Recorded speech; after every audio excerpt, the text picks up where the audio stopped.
మరి దేవుడు ఈరోజు మనతో మాట్లాడబోయేటువంటి అంశము come out and enter in, విడిచిపెట్టి ముందుకు సాగు అనేటువంటి ఒక శ్రేష్టమైనటువంటి సందేశము ద్వారా దేవుడు మాట్లాడబోతున్నాడు అండి.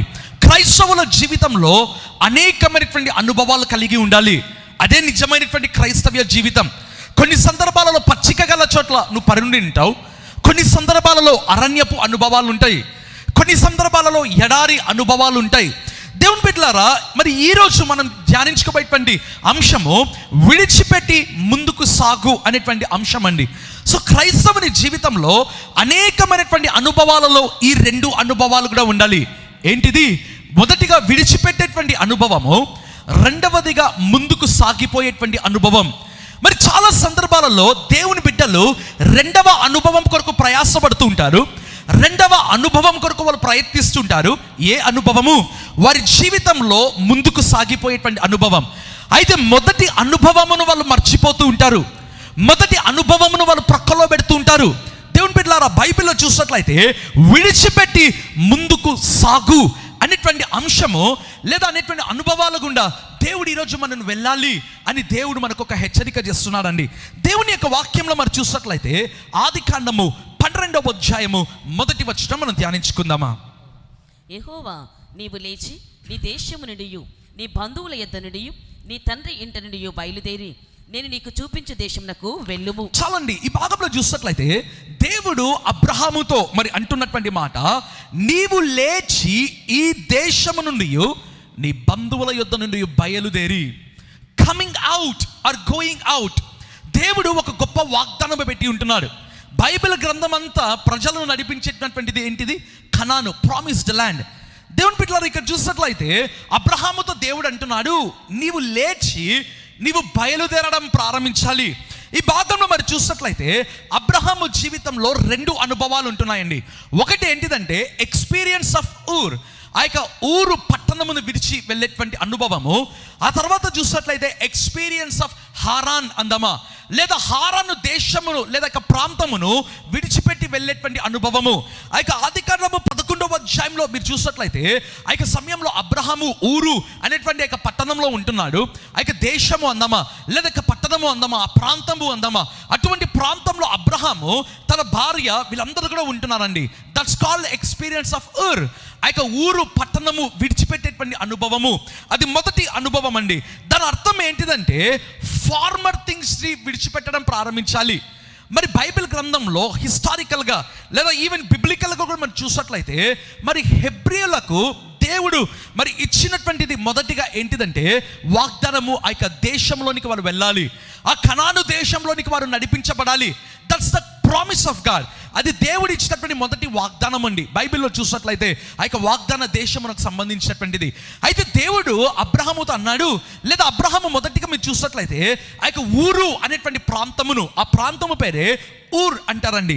ఆ ప్రాంతమును మరి విడిచిపెట్టి వెళ్తుంటున్నాడు. అంటే leaving the former things to enter in to the promised land. ఆ అబ్రహాము ఆ వాగ్దాన దేశంలోనికి వెళ్ళాలి అంటే తన జీవితంలో ఫార్మర్ థింగ్స్ ఉంటున్నాయి, పురాతనమైనటువంటివి అందమా, లేదా ఇంకా మాట చెప్పాలి అంటే పాతవి అనేటువంటి మాట, అవి మొదటిగా విడిచిపెట్టాలి అబ్రహాము, దేవుడు అంటున్నటువంటి మాట. రెండవదిగా చూసినట్లయితే ఆ యొక్క ఆదికాండము 12వ అధ్యాయంలో అబ్రహాము హారాను అనేటువంటి ప్రాంతంకి వచ్చాడు. బైబిల్లో రాయబడింది కదా, అప్పటికే అబ్రహాము యొక్క వయస్సు 75 సంవత్సరములు. What is the experience of Haran? Haran యొక్క అనుభవం ఏంటిదో తెలుసా? బైబిల్లో రాయబడింది కదా, దేవుడు అన్నాడు అబ్రహాము హారాన్లో ఉన్నప్పుడు, నీవు నీ తండ్రి వారిని, ఇంటి వారిని, నీ బంధువులను, నీవు సమస్తమును నీవు విడిచి వెళ్ళడం ప్రారంభించాలి. అంటే లాంగ్ స్టాండింగ్ రిలేషన్షిప్స్ అండి. ఏదో 1-2 సంవత్సరముల బంధము కాదు, లేదా 1-2 సంవత్సరముల సంబంధము కాదు, రిలేషన్షిప్ కాదు, లాంగ్ స్టాండింగ్ రిలేషన్షిప్. చాలా సందర్భాలలో మరి యవనస్తులను మనం చూస్తుంటాం, ఆ వ్యక్తిని మర్చిపోవాలంటే అన్నా చాలా కష్టంగా ఉందన్నా. ఎందుకంటే 10వ తరగతి నుంచి మేము మరి ఈ యొక్క అఫేర్లో ఉన్నాం, లేదా కొంతమంది అంటారు ఇంటర్మీడియట్ నుంచి ఉన్నామన్నా. కొంతమంది ఉంటున్నారండి, మీరు నమ్మరు, 8వ తరగతి 6వ తరగతిలో కూడా దేవుని బిడ్డలారా వాళ్ళు ఏమంటారంటే, ఇంతకాలము మేము కలిసి జీవించాము, ఇప్పుడు ఒక్కసారి విడిచిపెట్టాలి అంటే ఎక్కడ సాధ్యము? That is called the experience of Haran. దేవుడు అన్నాడు, అబ్రహమా నీవు నీ తండ్రి ఇంటి వారిని, నీ బంధువులను నీవు విడిచిపెట్టి నేను నీకు చూపించబోవు దేశమునకు నీవు వెళ్ళుము.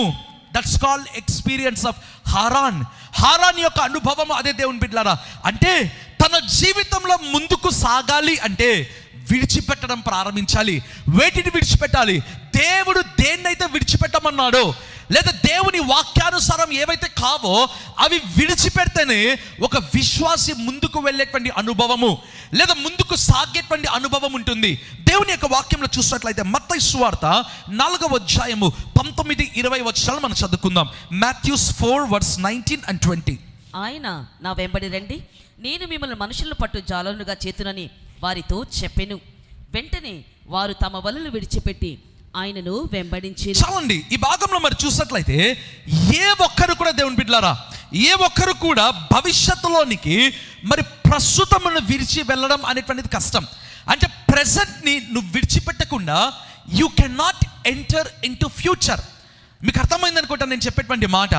నీవు భవిష్యత్తులోనికి వెళ్ళాలి అంటే ప్రస్తుతమును నువ్వు విడిచిపెట్టాలి. If you want to enter in to future, నీవు ఫ్యూచర్లోనికి వెళ్ళాలి అంటే one must leave their present. ప్రస్తుతమును వారు విడిచిపెడితేనే భవిష్యత్తులోనికి వాళ్ళు వెళ్ళడం జరుగుతుందండి. ఈ భాగంలో చూసినట్లయితే యేసుక్రీస్తు ఆ యొక్క గలిలయ సముద్ర తీరంకి వచ్చాడు. మనకు అందరికీ కూడా తెలుసు ఆ భాగము.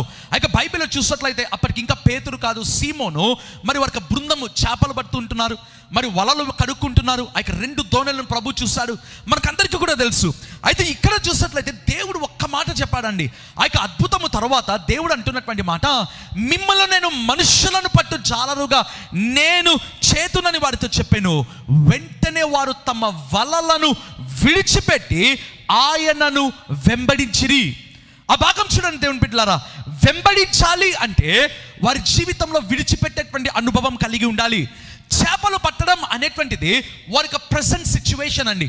ఆ సమయంలో వారి ప్రస్తుతము, వారి ప్రెసెంట్ సిచ్యువేషన్ ఏంటిదంటే వాళ్ళు చేపలు పట్టేటువంటి జాలర్లు. But what is their future? వారి భవిష్యత్తు ఏంటిదంటే దేవుడు అంటున్నాడు, I will make you fissure of men. నేను మిమ్మల్ని మనుష్యులను పట్టు జాలరుగా చేస్తాను. ఫిషర్మెన్ వేరు, ఫిషర్ ఆఫ్ మెన్ వేరు. వారికి ప్రజెంట్ సిచ్యువేషన్ వాళ్ళు చేపలు పట్టేటువంటి జాలర్లు.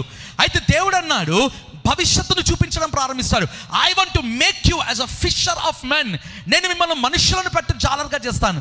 అయితే వాళ్ళు ఏం చెప్పాలి? అయితే వారు ఏం చేయాలి? ప్రస్తుతమును వాడు విడిచిపెట్టాలి. Then only they can enter in to the future. వారు ఎప్పుడైతే ప్రస్తుతమును విడిచిపెడతారో అప్పుడే వారు భవిష్యత్తులోనికి వెళ్ళగలరు. దేవుని బిడ్డలారా, వల పడవ అనేటువంటిది సమానమైన విషయం అండి. అత్యంత ఖరీదైనటువంటి దేవుని బిడ్డలారా, చాలా ఖరీదైనటువంటిది. చేపలు పట్టేటువంటి వల లేదా దోణెలు చాలా ఖరీదైనవి. దేవుని కొరకు వాళ్ళు ఖరీదైనటువంటి తీర్మానం తీసుకున్నారు. వారి జీవితంలో భవిష్యత్తులోనికి వారు వెళ్ళాలంటే ప్రస్తుతం వారి జీవితంలో ఉన్నటువంటి విడిచిపెట్టాలి. Then only they can enter in to the future. దేవుని యొక్క వాక్యంలో మరి చూసినట్లయితే లూకా సువార్త 5వ అధ్యాయము 27-28 వచనాలు మనం చదువుకుందామా. Luke chapter 5 27 and 28. అటు పిమ్మట ఆయన బయలుదేరి లేవి అను ఒక సుంకరి సుంకపు మెట్టునొద్ద కూర్చుండుట చూచి నన్ను వెంబడించుమని అతనితో చెప్పగా అతడు సమస్తమును విడిచిపెట్టి లేచి ఆయనను వెంబడించెను. చాలండి, ఈ భాగంలో మరి చూసినట్లయితే ఒక వ్యక్తిని మనం చూస్తుంటున్నాం. ఎవరంట? లేవి అనేటువంటి వ్యక్తి. ఆ తర్వాత అతడు మత్తయిగా మారతాడు. నాకు అనిపించింది దేవుడు ఏమైనా లేవికి లేదా లేవికి అక్కడ ఏమైనా స్వార్థ చెప్పాడా, లేదా దేవుని యొక్క వాక్యం చెప్పాడంటే ఏమీ కూడా చెప్పలేదండి. ముందు భాగంలో అయినా దేవుడు యొక్క గలిలయ సముద్ర తీరంలో గొప్ప అద్భుతం చేశాడు. సీమోను వారి బృందము చూశారు. ఒకవేళ అందుకు వాళ్ళు ఆయనను వెంబడించాలంటే ఒక అర్థం అండి. అయితే ఇక్కడ మీరు చూసినట్లయితే దేవుడు లేవి దగ్గరికి వెళ్ళి ఒక్క మాట అన్నాడు, just follow me, come and follow me, నన్ను వెంబడించుము. దేవుని బిడ్డలారా, ఆ యొక్క బైబిల్ చరిత్రలో మీరు చూసినట్లయితే ఈ ట్యాక్స్ కలెక్టర్ అనేటువంటి వారిని ఏమంటారంటే ట్రైటర్స్ అని కూడా పిలుస్తారండి. ఏమంటారంటే ట్రైటర్ అనే మాటకు అర్థం ఏంటిదంటే దేశ ద్రోహులు అనేటువంటి మాట అండి. దేశ ద్రోహులు. రెండవదిగా 2 చేతుల సంపాదన ఉంటుంది. నేను ఎందుకు ఈ మాట అంటున్నానంటే యోహాను దగ్గరికి ఆ ట్యాక్స్ కలెక్టర్స్ కొంతమంది వస్తారండి. ఆ సుంకపు వసూలు చేసేటువంటి వాళ్ళు వచ్చి అంటారు, అయ్యా లేదా బోధకుడా మేమేం చేయాలయ్యా. వాళ్ళు అప్పుడు యోహాను ఏమంటాడు తెలుసా? Do not take more than what is legal. ఏదైతే లీగల్గా ఉందో అదే మీరు తీసుకోవాలి, అంతకు మించి మీరు తీసుకోవద్దు. అంటే అర్థం ఏంటిదండి? ఈ ట్యాక్స్ కలెక్టర్ అనేటువంటి వాళ్ళు వారి చేతుల నిండా సంపాదన, 2 చేతుల నిండా సంపాదన ఉంటుందండి. రెండవదిగా, మూడవదిగా మీరు చూసినట్లయితే వారి జీవితంలో మరి చూసినట్లయితే వాళ్ళు ఒకరి దగ్గరికి వెళ్ళాల్సిన అవసరం లేదు, ప్రతి ఒక్కరూ వచ్చి వాళ్ళ దగ్గర పన్ను కట్టాల్సిందే. అంటే అంత సంపాదన. రెండవదిగా, ఎందుకు యూదులు వారిని ద్వేషిస్తారు బైబిల్ ప్రకారం కూడా మీరు చూసినట్లయితే, ఆ యొక్క సుంకపు పన్నులు వసూలు చేసేటువంటి వాళ్ళు దే ఆర్ జ్యూస్, వాళ్ళు యూదులండి, but they work for Roman government. వాళ్ళు రోమియోలకు పనిచేస్తారు. అందుకారణం చేతనే వారి ప్రజలే వారిని ద్వేషిస్తారు, దేశ ద్రోహులుగా వారిని చూడడం ప్రారంభిస్తారు. 2 చేతుల సంపాదన ఉంది, దే జస్ట్ హేట్ దెమ్, వారిని ద్వేషించడం ప్రారంభిస్తారండి. అటువంటి వ్యక్తి దగ్గరికి ప్రభు వచ్చి ఒక మాట అన్నాడు. ఏమన్నాడు తెలుసా? నీవు నన్ను వెంబడించు అంటే బైబిల్లో రాయబడింది కదా, సమస్తమును విడిచిపెట్టి. ఆ మాట చూడండి దేవుని బిడ్డలారా, సమస్తమును విడిచిపెట్టి ఆయనను వెంబడించాను.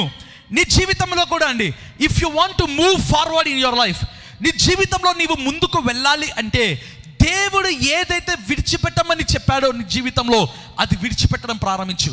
అది మొదటి విషయం. రెండవదిగా, దేవుని వాక్యానుసారము ఏదైతే కాదో, దేవుని చిత్తంలో ఏదైతే లేదో దాన్ని విడిచిపెట్టడం ప్రారంభించు. అప్పుడు మాత్రమే నీవు ముందుకు కొనసాగుతావు. దేవుని బిడ్డలారా, చాలా సందర్భాలలో విశ్వాసులు అనేకమైన వాక్యములు వింటూ ఉంటారండి. వాళ్ళు వాక్యం విన్నప్పుడు ఎస్ నేను ముందుకు వెళ్ళాలి అనుకుంటారు. అయితే వారి జీవితంలో మొదటిది మర్చిపోతారు. ఏంటిది? ఏదో విడిచిపెట్టవలసి ఉంది. అది విడిచిపెడితేనే వారు ముందుకు కొనసాగగలరు. అది ఉన్నంత వరకు వారిని ఏదో పట్టుకొని ఉంటుందండి, వారిని ఏదో పట్టుకొని ఉంటుంది. దేవుని వాక్యంలో మరి చూసినట్లయితే ఎఫెసీయులకు రాసిన పత్రిక 4వ అధ్యాయము 2 నుంచి 24 వచనం మనం చదువుకుందాం. Ephesians chapter 4 verse 22 to 24. కావున మునుపటి ప్రవర్తన విషయంలోనైతే మోసకరమైన దురాశల వలన చెడిపోవు మీ ప్రాచీన స్వభావమును వదులుకొని మీ చిత్తవృత్తి యందు నూతన పరచబడిన వారై నీతియు యథార్థమైన భక్తియు గలవారై దేవుని పోలికగా సృష్టింపబడిన నవీన స్వభావమును ధరించుకొనవలెను. చాలండి, ఇక్కడ పౌలు ఎఫెసీ సంఘముతో అంటున్నటువంటి మాట మునుపటి ప్రవర్తన అంటే ఫార్మర్ థింగ్స్. మునుపటి ప్రవర్తన విషయంలో జాగ్రత్తగా ఉండుడి. రెండవదిగా, నవీన స్వభావం ధరించుకునుండి. మధ్యలో ఒక మాట ఉందండి 23వ వచనంలో. ఇంగ్లీష్ బైబిల్ ఏమంటుందంటే be renewed in the spirit of your mind.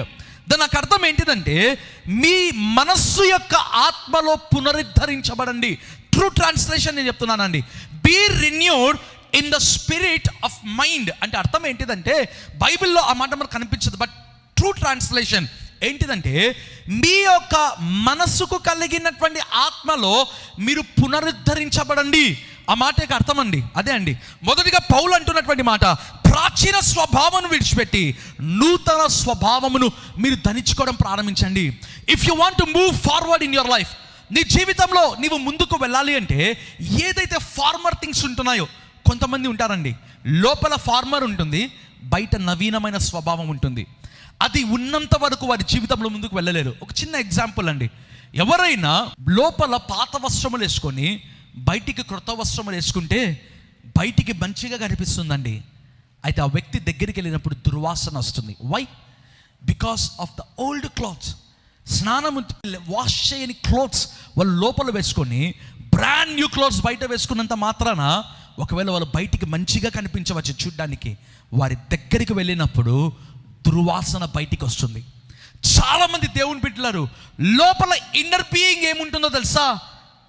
ప్రాచీన స్వభావం, ఓల్డ్ థింగ్, ఫార్మర్ థింగ్ ఉంటుంది. అయితే బయటికి మాత్రము నూతనమైన స్వభావం, నవీనమైనటువంటి స్వభావం కలిగి ఉంటారండి. అది దేవుని యొక్క చిత్తము కాదు. ఆ విధంగా ఉన్నట్లయితే నీవు ముందుకు వెళ్ళలేవు, పౌలు చెప్తున్నటువంటి మాట. రెండవదిగా 23వ వచనంలో పౌలు అన్నాడు, be renewed in the spirit of the lord. అంటే అర్థం ఏంటిదండి? అదేదో ఒక్క రాత్రిలో నీకు అనుభవం జరగదు దేవుని బిడ్డలారా. కారణం ఏంటిదంటే ఇంతకాలము నీవు ప్రాచీనమైనటువంటి స్వభావం కలిగి ఉన్నావు. It will not happen in one single night. అదేదో ఒక్క రాత్రిలో జరగదండి. కారణం ఏంటిదో తెలుసా? నీ మనస్సు, నీ హృదయము, లేదా మన హృదయం అంతా ఇంతకాలము ప్రాచీనమైనటువంటిది ఉంది. You need to be cleansed. అది ఒక ప్రాసెస్ అండి, అది ఒక ప్రొసీజర్ అందమ్మా. నీవు శుద్ధీకరించబడి అనేటువంటి అనుభవం కలిగి ఉండాలి. నీవు ఎప్పుడైతే నీ మైండ్ రెన్యూ అవ్వడం ప్రారంభిస్తుందో దేవుని బిడ్డలారా, అప్పుడు నీ జీవితంలో నవీనమైన స్వభావం వస్తుంది. ఒక రాత్రిలో జరగదు, ఒక దినంలో ఇది జరగదు. దేవుని బిడ్డలారా, నీ మనస్సు పునరుద్ధరించబడాలి, నీ మనస్సు నీకు ఆత్మ రెన్యూ చేయబడాలి. కారణం ఏంటో తెలుసా?